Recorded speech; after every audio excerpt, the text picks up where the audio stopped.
여러분, 그 그루밍에 대해서 우리 많이 들어보셨겠죠. 근데 그 그루밍 사건이 보면 교회 안, 뭐 모든 종교, 그죠? 종교 안에서 많이 일어나고, 그리고 뭐 고아원이나 재활센터 같은 뭐 장애인 센터 이런 곳, 약자들이 있는 공간에서 많이 일어납니다. 근데 다른 단체들은 일단 배제하고, 우리 기독교, 우리가 속해 있는 이 기독교 범주 안에서 왜 그루밍 사건이 이렇게 많이 나타나는지를 한번 같이 생각해 보면 좋겠습니다. 몇 년 전에 우리 교회를 떠들썩하게 했던 그 파리 열방교회 사건에 대해서는 제가 굉장히 잘 알고 있는 것이 무엇이냐면, 방송국에 제보를 그 당시에 하셨던 분이 제 아주 절친 선배님이십니다. 그분이 부산 수영로교회 안수집사로 계시면서 또 대학 교수님이세요. 부산의 모 대학 교수님이신데, 이 교수님이 지금은 목사님까지 되셨어요. 참 열심히시고 정말 좋은 분이시고 다음 세대를 사랑하시는 분인데, 이분이 그 파리 열방교회에서 그루밍을 당하고 있었던 두 명의 청년들을 통해서 그 사건을 알게 되고, 그 청년들을 통하여 내막을 자세히 들으면서 1박 2일을 밤을 꼬박 세워서까지 그 제보 내용을 정리를 해서 방송국에까지 보내게 된 사건입니다. 그런데 그 정말 오랜 동안, 거의 10년 가까운 세월일 거예요, 아마. 그 오랜 동안에 많은 유학생들이 그루밍을 당하고, 여자 청년들이 성폭행을 당하고, 성추행을 당하고, 또 많은 유학생들이 공항에서 그 열방교회에 포섭이 돼가지고, 제대로 유학도 못하고, 비자도 제대로 못 받고, 그 교회에서 선교라는 명분으로 그 교회에서 그냥 잡혀버린 거죠. 그런 일들이 왜 일어날까요? 그 아이들이 뭐 무지해서, 아니면 뭐 그 아이들이 다른 어떤 목적이 있어서? 저는 그렇게 보지 않습니다. 가장 중요한 것은 여자 청년이 나이 많고 볼품없는 그 목사에게 무슨 마음이 있어서 그 어떤 성관계까지 가고, 거기서 떠나지를 못하고 자기 인생을 다 포기하면서까지 왜 그렇게 있어야 할까요? 단순히 남녀 간의 그런 문제가 아니다라는 것을 가정할 수 있겠죠. 거기에서 볼 수 있는 것이 뭐냐면, 교회 안의 성도와 목사라는 그 관계성에서 도대체 무슨 이유가 있냐라는 것을 생각해 보셔야 됩니다. 얼마 전에 제 절친 목사님 한 분이 그분과 나눔을 하다가 죄가 뭔지, 그리고 구원받았다라는 것이 무엇인지, 그리고 구원받았다라고 확신하고 나서의 인생 가운데 도대체 어떤 실제적인 상황이 펼쳐지는지에 대한 구체적인 내용을 나눔을 하다가, 그분이 어떤 청년과의 상담 내용을 말씀을 하시더라고요. 그 청년은 남자 청년인데, 구원을 받으면 죄를 짓지 않게 되나요? 라고 아마 물었나 봐요. 근데 이 목사님의 말씀이, 구원받으면 당연히 죄를 안 짓게 되지. 근데 그 젊은 청년이, 20대 청년이, 저는 구원받았다라고 확신을 하는데 근데 자꾸 죄를 짓게 되고 음욕이 올라오고 혈기가 올라오고 그런데요. 그러면 아직 구원을 안 받았는 거라고 봐야지 라고 말씀하셨대요. 어떻게 생각하세요? 자, 정답은 일단 배제하고, 자, 근데 여기에서 중요한 문제가 있습니다. 내가 그러면 구원 아직 못 받은 거야? 이제 이런 마음이 들어오는 거죠. 그래서 이 교회들이 보면, 어떤 교회는 가면 막 능력만 나타나길 바라는 교회가 있고, 어떤 교회는 가면 막 기복, 막 축복 이런 교회가 있고, 자, 어떤 교회는 가면 죄와 심판, 지옥에 대해서 굉장히 많이 강조하는 교회가 있습니다. 특히 이 마지막 세 번째 교회가 굉장히 중요하면서도 위험할 수가 있습니다. 자, 우리가 기독교인이 죄에 대해서 정확하게 보고 죄에 대해서 깨닫고 죄에서 벗어나고자 노력하는 것은 굉장히 중요합니다. 본질적인 내용입니다. 근데 죄를 사함받는 그 구원이 무엇인지 정확하게 내용을 모르기 때문에 이제 이런 현상이 생기는 겁니다. 그래서 자, 일단 죄라는 것은 의미가 중요하죠. 죄는 이 하마르티아라 그래가지고 관역에서 벗어나는 것을 죄라는 의미로 정의를 합니다. 자, 그 말씀은 뭐냐 하면 하나님이라는 하나님의 어떤 하나님의 뜻, 하나님의 중심이 관역이라고 보면 우리가 활을 쏘는데 관역을 못 맞춘다는 얘기로 이렇게 퍼포먼스를 보시면 돼요. 자, 그러면 우리는 이제 못 맞히고 있다는 뜻이잖아요. 하나님의 뜻을 모르고 있다는 뜻이잖아요. 그래서 하나님의 뜻을 모르고 하나님을 잘 모르는 상태가 죄였다라는 의미입니다. 물론 우리가 세상 죄를 짓고 막 세상에서 혈기내고 화내고 사랑하지 못하고 음욕을 품고 그런 현상으로 나타나는 죄 맞습니다. 근데 근본 죄는 이것을 말하는 게 아니고요. 원죄는 하나님의 뜻을 모르고 하나님을 정확히 모르는 상태가 죄입니다. 그 상태를 말하는 겁니다. 그래서 그 상태를 모르는 죄인들이 가지고 있는 각각의 본능과 어떤 생각에 따라서 살아가 버리기 때문에 세상적 죄를 양산하게 되는 거죠. 근데 그런 세상적 죄를 가지고 그것만 죄로 여기면서 사람들에게 야, 내가 100가지 잣대를 오늘 제시할 테니 너네들이 여기를 딱 맞춰보고 하나도 죄 안 짓고 잘 살았으면 죄사함 받은 것이고 아니면 너 여전히 죄야. 자, 이렇게 해버린다고 치면 세상에서 그 잣대에 벗어날 수 있는 사람은 사실 없죠. 자, 그러면 예를 들어서 목사 입장에 그런 잣대로 계속 교인들을 말하면서 그러면 교인들은 어떻게 생각을 하냐면 목사님 말에 절대적으로 순종해야 되는구나. 목사님 권위 앞에 정말 목사님 앞에 일단은 잘 보여야 되겠구나라는 마음이 은연중에 들어옵니다.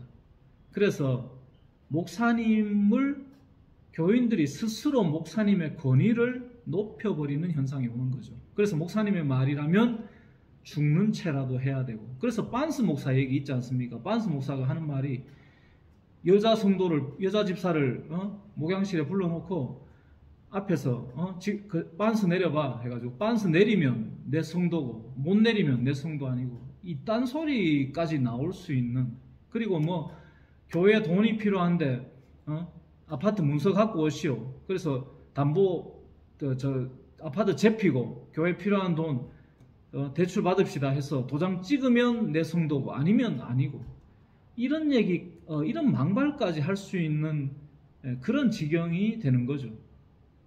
그래서 어릴 때부터 그렇게 목사라는 직분에 대한 권위 아래서 착한 나이로 자라버린 아이들이 이제 열방교회 같은 데 유학 가서 거기서 그 목사를 만났을 때 그 목사가 어떤 목사인지도 모르고 그 목사 떠나서 그 목사의 말 앞에 권위 앞에 순종하고자 하는 이미 낮은 자세로 들어가 버리게 됩니다.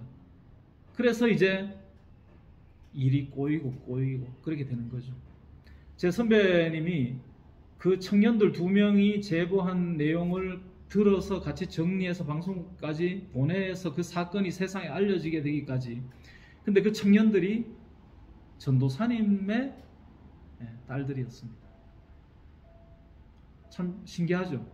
우리가 상식적으로 생각하면 교회 중직자의 자녀들은 너무나 반듯하고 너무나 죄도 없고 깨끗해서 그런 일은 안 저지를 것 같잖아요. 일방적으로 그 열방교회 목사한테 당했다라고만 말한다면 우리는 착오입니다. 미안하지만 그 착한 아이들이 그루밍을 당했다라는 것은 그 착한 아이들이 그루밍 당할 상태로 자라왔다는 거기 때문에 어떻게 보면 공범자 같이 되어버린 상황이 됩니다.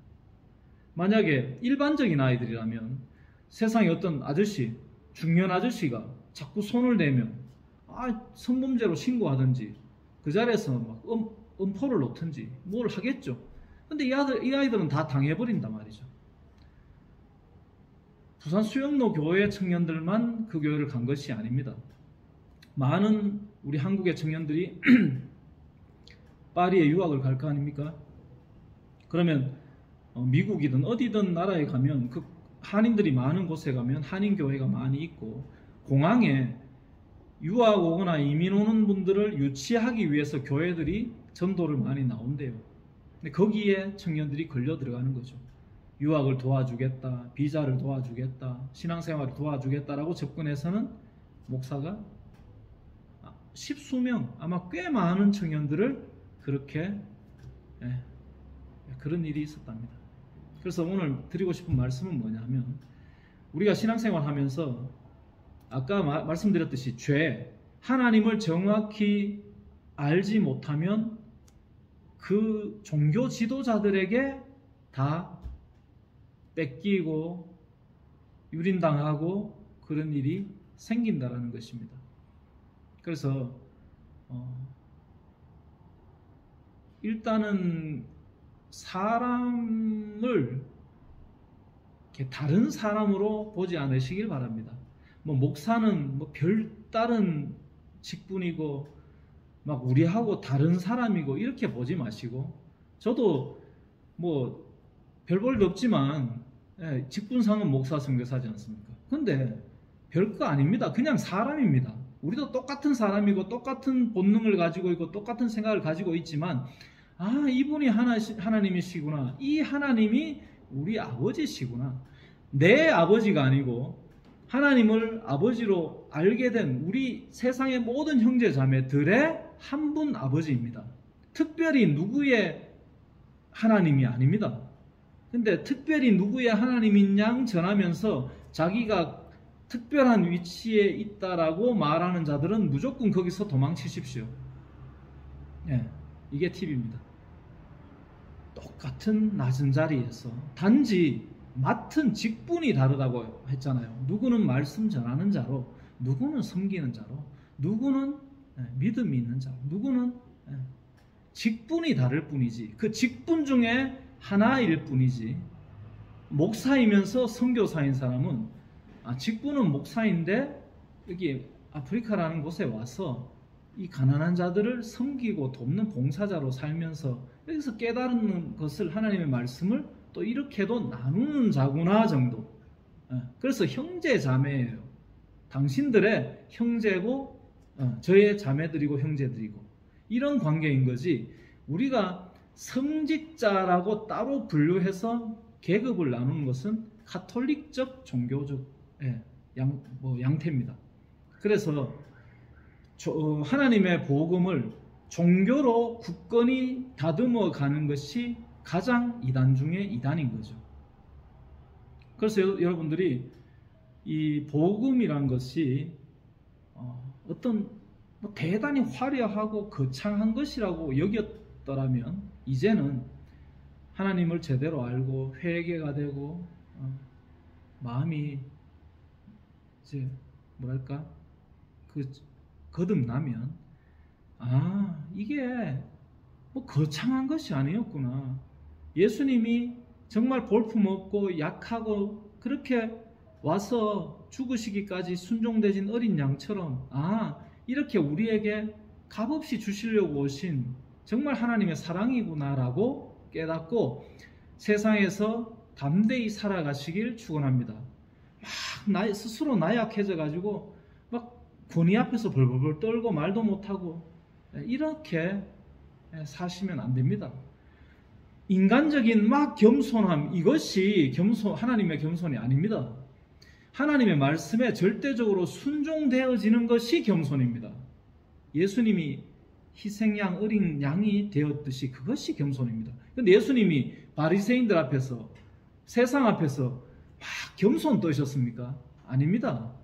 하나님의 말씀을 전하는데 거기에 대적자들 앞에서는 독사의 자식들아 화 있을진저 이렇게 불을 뿜으셨던 분입니다. 세례 요한의 모습이 예수님에게도 있었습니다. 그런데 마지막까지 십자가 가실 수 있었던 것은 뭐냐 하면 이 진리를 전하기 위해서 껍데기 예수가 찢겨버리신 겁니다.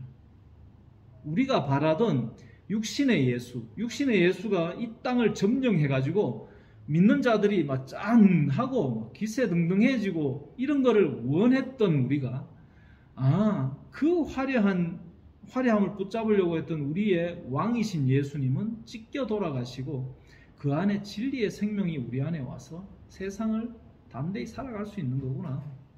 그럴 때 반 예수 기독교인들은 참 그리스도인들을 핍박하게 되어 있습니다. 하지만 그 핍박에 우리는 상처 입지 않는 거죠. 하나님을 제대로 알기 전, 그러니까 하마르티아 그 시절에 우리 종교는 한낱 종교일 뿐이었습니다. 그 종교에서 진짜 그리스도 예수를 알게 되면 초대교회가 되는 거죠.